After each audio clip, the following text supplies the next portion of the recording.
கடவுள் ஏன் கல்லானான்? மனம் கல்லாய்ப் போன மனிதர்களாலே.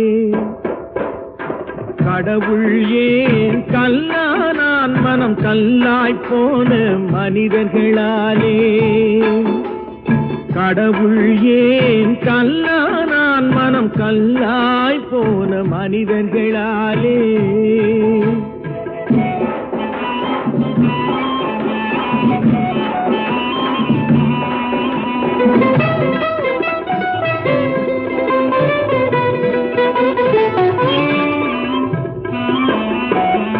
கொடுமையை கண்டவன் கண்ணை இழந்தான், அதை கோபித்து தடுத்தவன் சொல்லை இழந்தான்.